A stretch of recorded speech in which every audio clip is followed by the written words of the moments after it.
নন্দীগ্রামে ভোট প্রচারে শুভেন্দু অধিকারী ছবি দেখাই আপনাদের। এই যে দেখুন, দুপুরে জমি আন্দোলনকারীদের পরিবারের সঙ্গে লাঞ্চ সারলেন শুভেন্দু অধিকারী।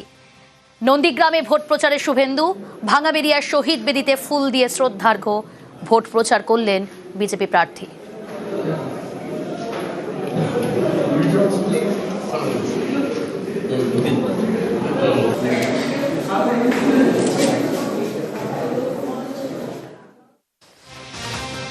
নজর রাখবো পরের খবরে। ২৬-এর ভোট যুদ্ধের লড়াই, বিধানসভা নির্বাচনে ভরকেন্দ্র ভবানীপুর। আর আজ ভবানীপুরে কর্মী সভা করবেন মমতা বন্দ্যোপাধ্যায়। ইতিমধ্যেই রণকৌশল ভবানীপুরে কি হবে তা নিয়ে বৈঠক হয়েছে। সুব্রত বক্সির নেতৃত্বে সেই বৈঠক সম্পন্ন হয়েছে। কিন্তু আজ প্রথম ভবানীপুরে কর্মী সভা রয়েছে তৃণমূল নেত্রীর। সন্ধে চেতলার অহিন্দ্র মঞ্চে কর্মী সভা করবেন মমতা বন্দ্যোপাধ্যায়। আরো ডিটেল জানার চেষ্টা করব। আবির রয়েছে আমার সঙ্গে সরাসরি। আবির, আজ প্রথম কর্মী সভা ভবানীপুরে শুরু করছেন তৃণমূল নেত্রী মমতা বন্দ্যোপাধ্যায়, কি বার্তা দেবেন তিনি?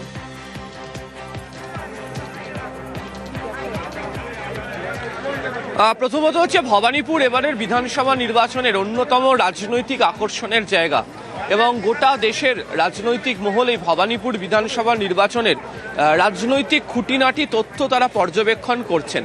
2021 5 বছর আগে নির্বাচনের ক্ষেত্রে নন্দীগ্রামের নির্বাচন কেন্দ্রিক যে ধরনের রাজনৈতিক উত্তাপ ছিল, এবারে শহর কলকাতার এই ভবানীপুর বিধানসভা কেন্দ্রে ঠিক সেই ধরনের রাজনৈতিক উত্তাপ এখন থেকেই লক্ষ্য করতে পারা যাচ্ছে। তবে ভবানীপুরের ক্ষেত্রে ভবানীপুর বিধানসভার নিজস্ব যে চারিত্রিক গঠন, তাতে বলা হয় যে ভবানীপুর হচ্ছে মিনি ইন্ডিয়া। গোটা দেশের বিভিন্ন সংস্কৃতির যারা মানুষজন, বিভিন্ন ভাষার মানুষজন, তাদের একটা অংশ তারা ভবানীপুরে থাকেন। এবং ভবানীপুর বিধানসভার যে 8টা ওয়ার্ড রয়েছে, সেই 8টা ওয়ার্ডের সেজন্য আলাদা আলাদা করে রাজনৈতিক প্রেক্ষাপট রয়েছে, রাজনৈতিক আলোচনা এই 8টা ওয়ার্ডকে কেন্দ্র করে হয়। যেহেতু এবারে নির্বাচনের ক্ষেত্রে ফের 2021-এর পর সম্মুখ সমরে মমতা বন্দ্যোপাধ্যায়, শুভেন্দু অধিকারী, ফলে গোটা রাজ্যের নির্বাচন কেন্দ্রিক যে রাজনৈতিক যে চোখ বা নজর সেই ভবানীপুরের মধ্যে রয়েছে।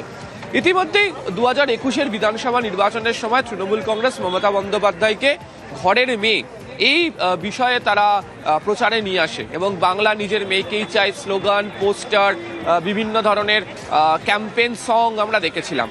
এবারে ভবানীপুরের জন্য সেই ধাঁচেই ঘরের মেয়ে মমতা বন্দ্যোপাধ্যায় এবং সত্যি ভবানীপুর তার হোম গ্রাউন্ড, সেই বার্তাকে তারা তুলে এনেছেন। এবং যে কারণে গত বৃহস্পতিবার দিনকে তুমি উল্লেখ করলে যে সুব্রত বক্সির অফিসে বৈঠক হয় এবং যে বৈঠকে ফিরাদ হাকিম তিনি ছিলেন, 6টি ওয়ার্ডের কাউন্সিলররা ছিল, আরও সাংগঠনিক কিছু নেতারা ছিলেন। মূলত আজকের এই অহিন্দ্র মঞ্চে যে কর্মী সভা হতে চলেছে, তাতে ইতিমধ্যে যারা বুথ লেভেলের কর্মী, ওয়ার্ডের বিভিন্ন সময় যারা সক্রিয় তৃণমূল কংগ্রেসের কর্মী, তারা একে একে উপস্থিত হতে শুরু করে দিয়েছেন। মমতা বন্দ্যোপাধ্যায়ের সঙ্গে অভিষেক বন্দ্যোপাধ্যায় তিনিও আজকের এই কর্মী সভাতে তিনিও উপস্থিত থাকবেন ভবানীপুরে এবং তারা দুজনেই ভবানীপুরের ভোটার। এই যে কর্মীরা রয়েছেন, কর্মীদের কাছে তারা দুজনেই কার্যত পেপ টক দেবেন এবং বুথভিত্তিক প্রচারে তৃণমূল কংগ্রেস কতটা জোর দেবে এবং কিভাবে তারা সেই প্রচারটি করবে, সেটাই আজকে আরও একবার বুঝিয়ে দেওয়া। এবং কার্যত হোম টাস্ক তারা দিয়ে যাবেন, তারা নিজেরাও প্রচারে থাকবেন, কিন্তু যেহেতু তারা গোটা রাজ্য জুড়ে প্রচারের কাজে ব্যস্ত থাকবেন, ফলে এই ওয়ার্ডের নেতা কর্মীদেরকে ভীষণ রকমভাবে ভবানীপুরে থাকতে হবে। ফলে কিভাবে ঠিক তারা প্রচার চালিয়ে যাবেন সেই বার্তাই এই কর্মী সভার মঞ্চ থেকে দেবেন মমতা অভিষেক বন্দ্যোপাধ্যায়। বেশ আবির।